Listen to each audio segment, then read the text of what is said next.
Oye, es viernes y los viernes nuestro compañero, amigo Joaquín Robles Linares nos acompaña y nos platica historias y nos platica qué es lo que ha sucedido aquí en Hermosillo. ¿Ya lo tenemos? ¿Ya está listo con nosotros? A ver, El adelante. Tratado de Teoloyucan, allá anduvo en Querétaro. Joaquín Robles Linares, déjenme decirles, presumirles, lo invitaron como historiador a Teoloyucan a Querétaro, para precisamente el tratado este que no va a hablar, porque ahí tuvieron que ver los sonorenses. ¿Estás allá o estás aquí ya, Joaquín? Sí, no, aquí estoy, lo que pasa es que no los veo. ¿Dónde estás? Aquí estoy en Ah, Hermosillo, en Hermosillo. Y no Víctor nos ve, Hilario. pues. No, lo que pasa es que ustedes no los veo ahorita en la pantalla. Me veo nada más yo aquí. ¿Qué tomaste Pero o qué? por eso estoy sacado de onda un poquito. ¿Qué aquí. pisteaste hoy que no nos ves? No, pero ustedes me están viendo. Sí, Sí, perfectamente. Ah, perfectamente. Yo no los veo en mi Guarda el computadora. bote, el bote que tienes en la mano, guárdalo a un lado. No, no, Oye, fíjense que Joaquín. estuve efectivamente en Teoloyuca, pero no es Querétaro, Hilario, es Estado de México. Lo Ah, que Estado pasa de es que es la México. carretera a Querétaro. ¿Qué Está, 108 aniversario de este tratado? Platícanos así un es. poco y platícanos cómo se da toda esta invitación y esta participación tuya, Joaquín. Mira, pues muchas gracias, qué bueno que me das la oportunidad de contar un poquito de eso. Mira, en primer lugar, el Tratado de Teoloyucan es un tratado muy importante, es algo que el cuerpo del ejército del noroeste, o sea, el ejército formado por sonorenses y en la revolución que inicia aquí, que sale de aquí del Palacio de Gobierno que ustedes conocen en 1913, al mando del general Obregón, va combatiendo durante todo el Pacífico, eh, llegan a Sinaloa, cruzan Mazatlán, Plan de Barrancas, Nayarit, batalla de Guadalajara, Jalisco, Orendain, bla, bla, bla, y van destruyendo las defensas de Victoriano Huerta, Obregón por el noroeste, Villa va por el centro, y por el noreste va Pablo González. Sin embargo, Obregón no pierde ni una sola batalla y el avance de él es así vertiginoso, ¿no? Va avanzando, va avanzando. También hay que recordar que Carranza estaba primero en Sonora, luego está en otras partes del país, lo va siguiendo, y cuando está precisamente en Querétaro, en esa zona de ahí, de, recibe la orden de parte de Carranza que tome la Ciudad de México. Entonces Obregón hace todos los preparativos y localiza un poblado muy curioso, muy interesante, que está en las afueras de la Ciudad de México, en la frontera entre el Estado de México y la Ciudad de México, al norte de la Ciudad de México, que se llama Teoloyucan. Ustedes dirán, bueno, ¿y por qué escogió este pequeño pueblo? Si ahorita es un pueblo de 65,000 habitantes, imagínate lo que sería en No, 1914. un barrio. Lo que pasa que este pueblo tiene particularidades que le ofrecían a Obregón seguridades. Uno, está elevado y entonces tiene la posibilidad de contrarrestar un ataque en caso Defenderlo de que bien. vinieran las tropas de la Ciudad de México. Otra cosa importantísima es que es un núcleo ferroviario, por ahí pasaban las vías Ah, tanto del norte como del sur del país con una distancia de 2 metros.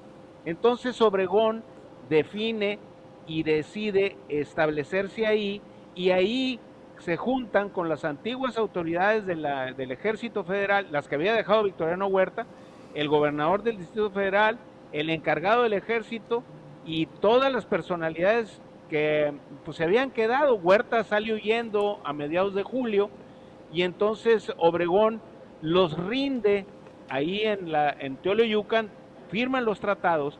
Y también algo muy interesante que no había hecho prácticamente nadie, y eso permite la entrada a la Ciudad de México, que es la disolución total, completa del Ejército Federal. Ahí órale. los rinde. Son dos cosas. Una, la rendición de la Ciudad de México, y la disolución del antiguo Ejército Federal, porque Obregón dice, bueno, a mí no me va a pasar lo de Madero, ¿no? Así es. Que prácticamente llegó, dejó el mismo ejército y pues imagínate, Y ya Huerta sabemos fue el que lo en qué traicionó. terminó la fiesta, Pero ¿no? no llegó a Teoloyuca por circunstancia o simplemente por una cuestión de que tenía que llegar a algún lugar. Fue una cuestión Llegó ya por de estrategia. estrategia. El punto era Por estrategia. perfecto y además de ahí pues se debió haber reorganizado, no sé, Joaquín. Totalmente. Así es. para Llegó por entrar a la estrategia. Ciudad de México y ahí dijeron yo, ahí muere ya. No, no más. Porque eso era lo interesante de Obregón, ¿no? O sea, Era su muy, capacidad de era estratega. un hombre, era un hombre que creo yo, esa es una opinión personal, habrá gente que me esté escuchando y no esté de acuerdo conmigo, pero está un poquito, eh, le han regateado, la historia oficial le ha regateado muchas cosas a Obregón, siendo un personaje tan interesante y tan brillante, y además que sin haber pasado por academias militares ni nada, nunca jamás perdió una batalla y además era un hombre muy cerebral y lo que él hacía lo planeaba con su estado mayor. No creas que eran ocurrencias y que decía, oh, verás, pégale por este lado. No, era un hombre muy estudiado en ese sentido. Pero, Por ejemplo, mira, un detalle que a lo mejor a ustedes se les va a hacer muy sencillo, pero en aquella época en el centro del país no se usaban el alambre de púas, cosa que nosotros aquí en el norte del país lo usábamos. Bueno, él lo empieza a usar junto con los usos que se le daban en la Primera Guerra Mundial en las batallas del Bajío de 1915. O sea, él estaba a la vanguardia. Pero bueno, regresando un poco a Teoloyucan, llega oye, ahí por estrategia. Joaquín, nada más Dime, para complementar. Además era un profundo conocedor de la naturaleza humana. impresionante. O sea, Impresionante. estudiaba perfectamente el perfil psicológico de sus adversarios. En la batalla de Celaya sabía lo que iba a hacer Pancho Villa. Y eso que está diciendo, las loberas, las trincheras que él diseñó, paró en seco los ataques, las cargas de la caballería, porque sabía que eso iba a hacer Pancho Villa. Era un hombre que se adelantaba, tenía una inteligencia privilegiada, el uso de los aviones, el uso de las ametralladoras, el uso de las comunicaciones, en fin, ves lo que él hacía y de veras es algo que uno dice, ay, los generales europeos y todo. No, y era un hombre que tú revisas su biblioteca, sus libros, y no tenía un solo libro de estrategia militar, todos eran de agricultura.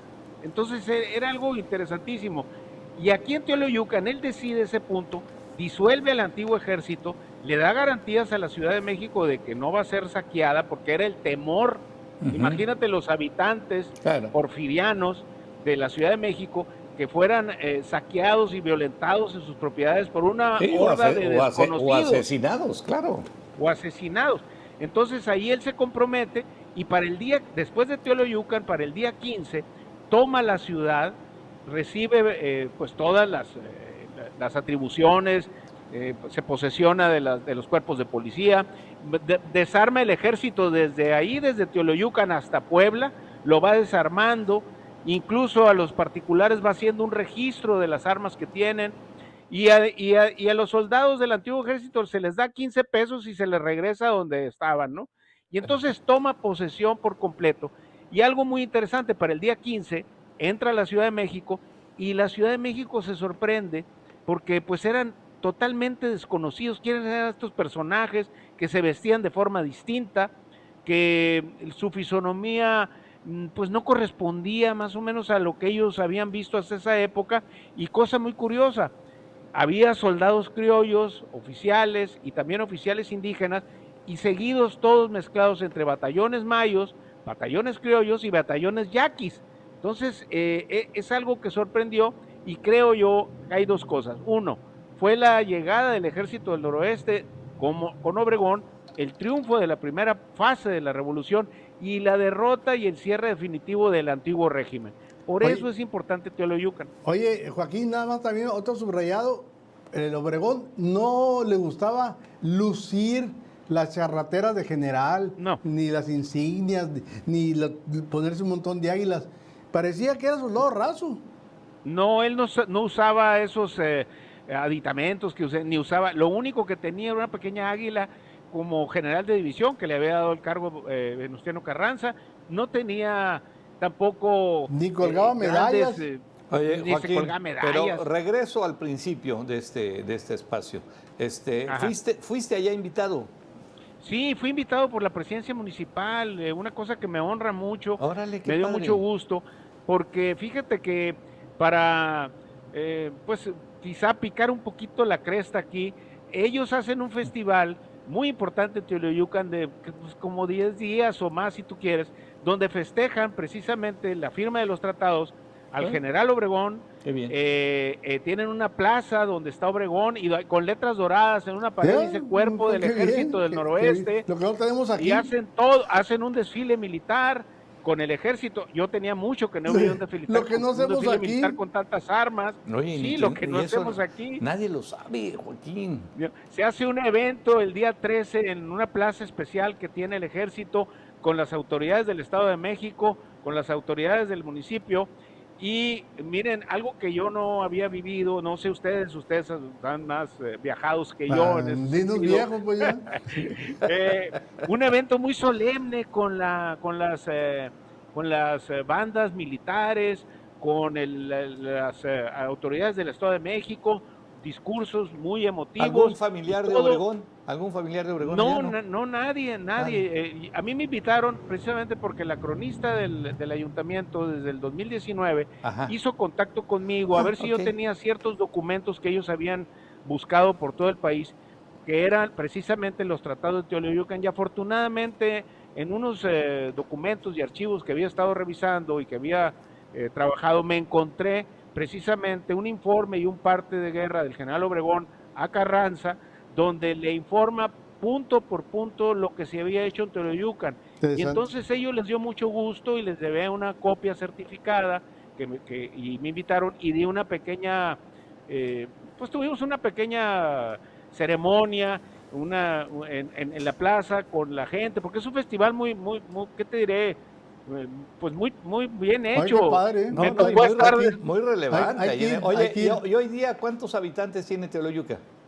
Teoloyucan tiene 65,000, pues poco más, pero hay un detalle muy interesante, son muchos poblados alrededor, está Huehuetoca, Zumpango, el lugar Oye, pues estuviste muy cerca del nuevo aeropuerto del señor López Obrador. Pasé por ahí, pasamos por ahí, sí, pasamos por ahí, también está un lugar hermosísimo, un pueblo mágico, donde está un antiguo monasterio jesuita que es precioso, que se llama Tepoztlán. No, es famosísimo. Tepoztlán. Cantidad de haciendas extraordinarias en ese lugar, Joaquín, comprada por gente que tiene dinero, pero también te rentan ahí, son pequeños hotel boutiques ahí en Tepoztlán.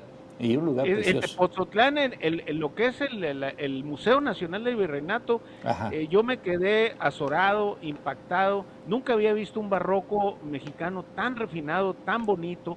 Y además uno de los motivos que me encontré en muchas de las salas, pues es San Francisco Javier, el que tenemos aquí en Magdalena, ¿no? El que tenemos aquí en Magdalena. Sí, es una cosa muy interesante.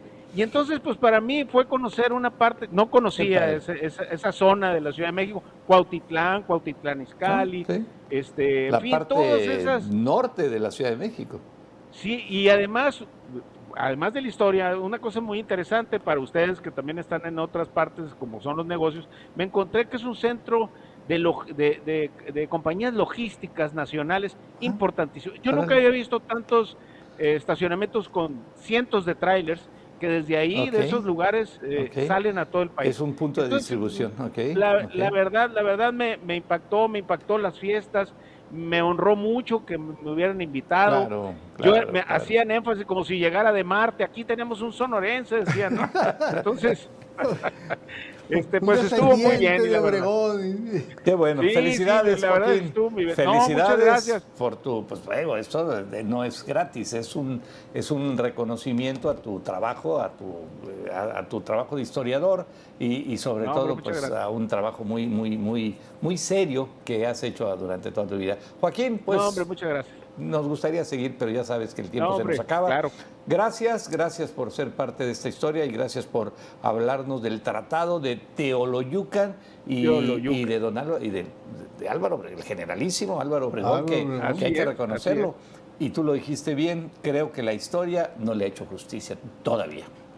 Todavía, efectivamente. Muchas gracias y a la orden, y aquí estamos. Un abrazo a todos. Igualmente. Joaquín Robles Linares, historiador y, bueno, pues obviamente amigo de este equipo de Entre Todos y de no sé cuántos años tenga Joaquín ya colaborando con nosotros aquí. Sí, ¿te acuerdas? Te hicieron su programa de historia. Son muchos años y además digo, nosotros agradecidos con él porque pues, toda su capacidad la ha manifestado a través de este medio y de otros muchos, ¿no? Por supuesto, pero este es uno de ellos. Estamos en Entre Todos Digital. Suscríbanse Entre Todos Digital en tu canal de YouTube. Se lo recomendamos.